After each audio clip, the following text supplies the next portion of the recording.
Hello friends, welcome back our YouTube channel bay on science. Friends, हम लोग discussion कर रहे हैं क्लास 10th का जियोग्राफी भूगोल, जो कि हिंदी मीडियम बुक है। फ्रेंड्स, हम लोग डिस्कशन कर रहे हैं इस चैप्टर को, क्योंकि चैप्टर को समझना बहुत ही ज़रूरी है। फ्रेंड्स, ऑब्जेक्टिव के लिए तो मोस्ट इम्पॉर्टेंट है, और लघु उत्तरीय दीर्घ उत्तरीय के लिए ही बहुत ही ज़्यादा महत्वपूर्ण है। फ्रेंड्स, हम लोग इसके पहले इस चैप्टर यानी कि ये इकाई 4 है, परिवहन, संचार एवं व्यापार है। फ्रेंड्स, हम लोग इस चैप्टर से 2 वीडियो हम लोग डिस्कशन कर चुके हैं। फ्रेंड्स, ये हम लोग का तीसरा वीडियो है। अगर स्टार्टिंग से आप देखना चाहते हैं तो चैनल के प्लेलिस्ट में अभी से लेके मतलब कि स्टार्टिंग से ही सारा बुक का प्लेलिस्ट बना हुआ है। फ्रेंड्स, उसको आप कहीं भी कोई भी चैप्टर जाके पढ़ सकते हैं, और इसके बाद वाले चैप्टर का भी वीडियोज डाल दिया जाएगा। तो फ्रेंड्स, चलिए हम लोग अपना डिस्कशन शुरू करते हैं। फ्रेंड्स, अगर आप चैनल को अभी तक सब्सक्राइब नहीं किया है तो सब्सक्राइब कर लीजिएगा। इसी तरह के वीडियोज़ के अपडेट आपको समय पर मिलते रहेंगे, और बेल आइकन को प्रेस कर लीजिएगा, जिससे सारे नोटिफिकेशन आपके पास पहुंचेंगे। चलिए फ्रेंड्स, हम लोग अपना चैप्टर को शुरू करते हैं। देखिए फ्रेंड्स, इस टॉपिक में क्या दिया हुआ है। इसके पहले का टॉपिक को हम लोग डिस्कशन कर चुके हैं। यहाँ पे दिया हुआ है भारतीय रेल के प्रमुख गेज। देखिए फ्रेंड्स, रेल लाइन यहाँ पे गेज दिया हुआ है। आमीन लंबाई, कुल मार्ग की लंबाई, प्रतिशत यहाँ पे दिया हुआ है। फ्रेंड्स, बड़ी लाइन 1.676 मीटर है। कुल लंबाई है 49,820, प्रतिशत है 74, मीटर लाइन है 1.00 मीटर। कुल मार्ग की लंबाई मीटर किलोमीटर में दिया हुआ है 10,621 किलोमीटर हो जाएगा, प्रतिशत 21 हो जाएगा। फ्रेंड्स, छोटी लाइन है 0.762 मीटर एवं 0.610 मीटर है।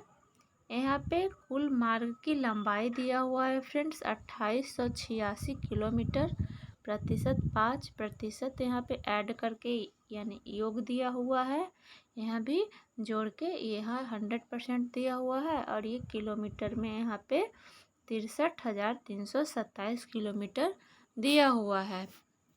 नेक्स्ट देखते हैं फ्रेंड्स, यहाँ पे देखिए भारत में जो रेल मार्ग है उसका यहाँ पे संकेत दिखाया हुआ है डायग्राम में, जो कि एक देखने में जाल के जैसा लग रहा है।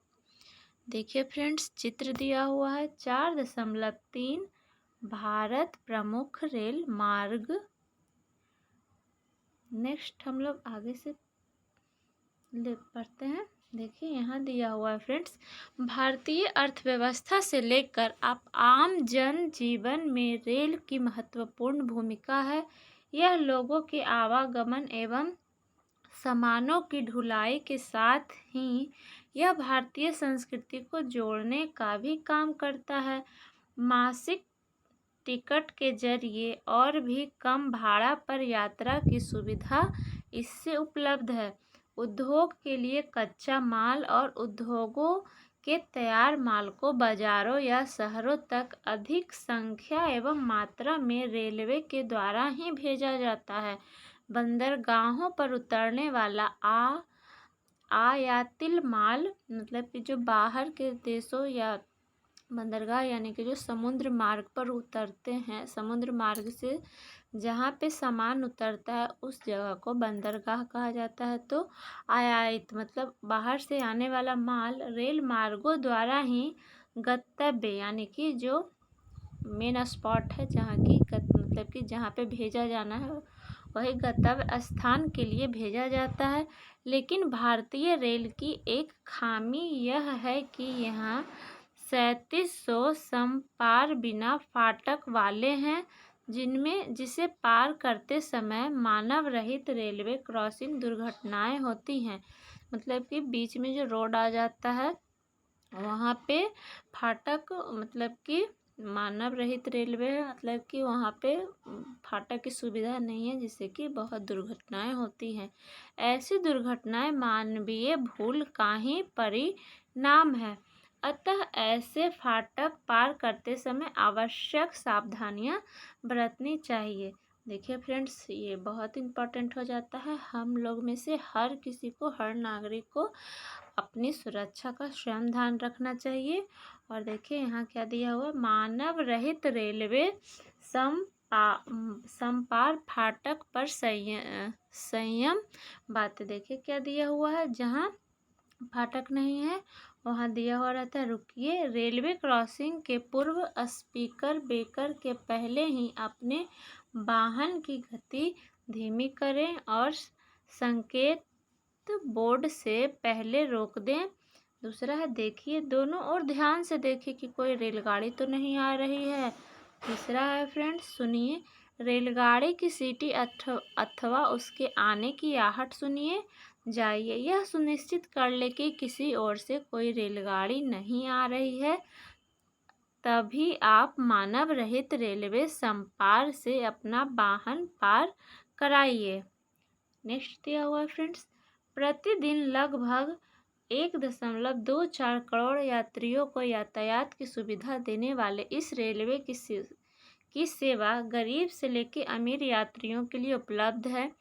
यही नहीं, विशाल क्षेत्रफल एवं विभिन्न उच्चावाच वाले देश भी विभिन्न भागों में रेलवे के जरिए पहुंचाना संभव है।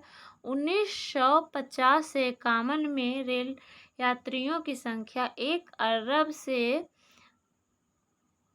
28 करोड़ 40 लाख थी, जो 2006 से 7 में बढ़कर 6 अरब 21 करोड़ 90 लाख हो गई। इस अवधि में रेल द्वारा 7.32 करोड़ टन राजस्व अर्चक माल की ढुलाई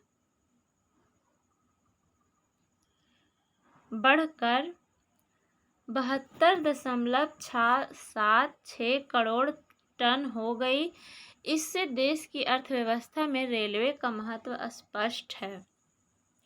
भारतीय संपदा के रूप में कार्यरत भारतीय रेल की कुछ समस्याएं हैं।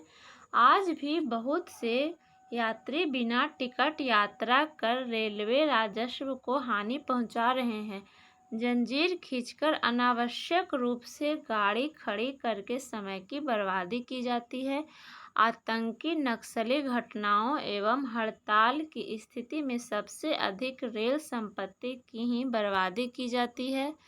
यह एक गैर जिम्मेदाराना हरकत है, जिसे रोकने के लिए सभी को प्रयास करनी चाहिए। नेक्स्ट दिया हुआ है फ्रेंड्स, पाइपलाइन मार्ग। आइए इसको पढ़ते हैं।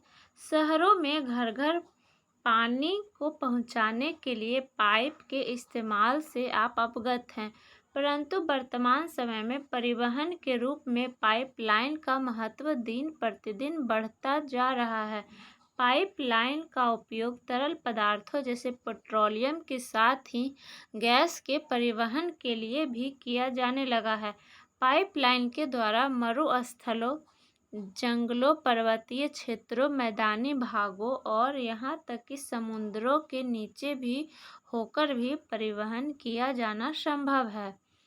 नेक्स्ट है फ्रेंड, भारत में पाइपलाइन। आइए इसको देखते हैं। भारत में पाइपलाइन का भविष्य मुख्यतः तेल एवं प्राकृतिक गैस उद्योग पर निर्भर है। देश में कच्चे तेलों को उत्पादन क्षेत्रों से शोधनशालाओं तक तथा शोधनशालाओं से तेल उत्पादों को बाजार तक पाइपलाइनों के जरिए भेजा जाता है। सड़क मार्ग द्वारा तेल टैंकरों के द्वारा भी बाजारों तक भेजे जाते हैं। नेक्स्ट है फ्रेंड्स, शोधनशालाओं में कच्चे तेल से प्राप्त विभिन्न उत्पादों LPG, motor gasoline, naphtha, kerosene, वायुयान तेल, high speed diesel, light diesel, furnace तेल, ल्यूब ऑयल इत्यादि को पाइपलाइनों की सहायता से ही एक स्थान से दूसरे स्थान तक भेजा जाता है। आजकल ठोस पदार्थों जैसे खनिज को तरल अवस्था में परिवर्तित कर पाइपलाइनों द्वारा ले जाया जाने लगा है। नेक्स्ट है फ्रेंड्स, देश में पेट्रोलियम उत्पाद क्षेत्रों में वृद्धि तथा आयात में वृद्धि के साथ ही पाइपलाइन मार्ग का विस्तार क्रमशः होने लगा है। इसकी सघनता देश के पश्चिम भागों में ज़्यादा है। 1985 ईस्वी तक देश में पाइपलाइनों का कुल विस्तार 6535 किलोमीटर तक तथा 2004 ईस्वी में 18,546 किलोमीटर हो गया है। नेक्स्ट है फ्रेंड्स, पाइपलाइन का वितरण। इसमें दिया हुआ है, भारत में पाइपलाइन को मुख्यतः 2 वर्गों में रखा जा सकता है। पहला दिया हुआ है फ्रेंड्स क तेल पाइपलाइन और ख दिया हुआ है गैस पाइपलाइन। क में दिया हुआ है तेल पाइपलाइन में कच्चा तेल पाइपलाइन, इसको 2 भाग में बांटा गया है। दूसरा तेल उत्पादक पाइपलाइन, पहले तो कच्चा तेल जो निकलेगा उसके लिए पाइपलाइन और फिर जो उससे तेल उत्पादन हो रहा है उसके लिए पाइपलाइन। ख है गैस पाइपलाइन, इसमें है, इसको भी 2 वर्ग में रखा गया है, एलपीजी पाइपलाइन और दूसरा है एचपीजी पाइपलाइन। इसमें देखिए फ्रेंड्स दिया हुआ है, भारत में कच्चा तेल परिवहन के लिए पूर्वी तथा उत्तर पूर्वी भारत और पश्चिम भारत में पाइपलाइनें बिछाई गई हैं। पूर्वी तथा उत्तर पूर्वी भारत में यह डिगबोई से बरौनी एवं दहलिया तक, जिसे पारादीप तक बढ़ाया जाना है। पश्चिम में एक पाइपलाइन कंडाला अजमेर होते हुए पानीपत तक एवं जामनगर से चाकूस तक है। चाकूस से यह पानीपत एवं मथुरा तक 2 भागों में बांटा गया है। दक्षिण भारत में विशाखापत्तनम, विजयवाड़ा एवं हैदराबाद के मध्य पाइपलाइन है। इसी पाइपलाइन के समानांतर एलपीजी पाइपलाइन भी है। गुजरात में हजारी से उत्तर प्रदेश के जगदीशपुर तक 1730 किलोमीटर लंबा हजीरा बीजापुर जगदीशपुर गैस पाइपलाइन है। इसे ही एचबीजे गैस पाइपलाइन कहा जाता है। भारतीय गैस प्राधिकरण लिमिटेड गेल देश में लगभग 4500 किलोमीटर लंबे गैस पाइपलाइन का संचालन करता है। देखिए फ्रेंड्स, आगे दिया हुआ है, पेट्रोलियम उत्पादों के वितरण की दृष्टि से Guwahati Siliguri pipeline, Barauni Kanpur Lucknow pipeline, Chennai Trichy pipeline, Kochi कारूकर पाइपलाइन, मंगलौर हासन बेंगलुरु पाइपलाइन, मुंबई मानवाड़ इंदौर पाइपलाइन, मुंबई पुणे पाइपलाइन एवं नरहरकटिया मनग्राम दलिया पाइपलाइन। देखिए फ्रेंड्स, बॉक्स में दिया हुआ है, क्या आप जानते हैं पाइपलाइन, यहाँ पे देखिए दिया हुआ है, पाइपलाइन बिछने के पहले स्टील पाइपलाइन को बिटुमीन की एक परत से ढक दिया जाता है। फिर उसके ऊपर ग्लास फाइबर की परत चढ़ा दी जाती है। इससे पाइप की जंग से रक्षा होती है। तो फ्रेंड्स, ये जानकारी के लिए दिया हुआ है, बॉक्स में इम्पॉर्टेंट बिंदु को दिया जाता है। आगे है फ्रेंड्स, जगह के ऊपर नाम था, इसके बाद है उल्लेखनीय है। देश का सबसे बड़ा उत्पादक पाइपलाइन जाल नहरकटिया गुवाहाटी सिलीगुड़ी बरौनी कानपुर राजबंद मनग्राम दहलिया पाइपलाइन है। ये सब सबसे बड़ा है देश का फ्रेंड्स। आगे है, ठोस पदार्थों के परिवहन की दृष्टि से कुंद्रेमुख मंगलौर पाइपलाइन, लौह अयस्क के लिए उदयपुर जिला स्थित महन की खाने से देवारी प्रलग कारखाना तक रॉक फॉस्फेट सांद्र के परिवहन के लिए पाइपलाइन प्रसिद्ध है। नेक्स्ट है फ्रेंड्स वायुमार्ग। इसमें दिया हुआ है अपने आपने अपने गांव शहर के ऊपर आकाश में हवाई जहाज को उड़ते हुए अवश्य ही देखा होगा। वायुमार्ग के जरिए परिवहन का यह सबसे तीव्र, आधुनिक एवं महंगा साधन है। लंबी दूरी की आरामदायक एवं सुखद यात्रा कम समय में इसके द्वारा संभव है। भारत में यह विभिन्न राजधानी शहरों, मेगा शहरों, औद्योगिक एवं वाणिज्यिक केंद्रों को एक दूसरे से जोड़ने का काम करता है। देश में इस परिवहन का उपयोग विभिन्न रूपों में किया जाता है। आगे दिया हुआ है फ्रेंड्स भारत में वायु परिवहन। तो फ्रेंड्स इस वीडियो को यहीं तक एंड करते हैं। अगले नेक्स्ट वीडियो में फ्रेंड्स हम लोग इसके आगे के डिस्कशन को जारी रखेंगे। ज़्यादा बड़ा वीडियो नहीं करते हैं फ्रेंड्स, क्योंकि फिर बोर टाइप का हो जाएगा। इसीलिए मिलते हैं अगले नेक्स्ट वीडियो में। तब तक के लिए बाय बाय।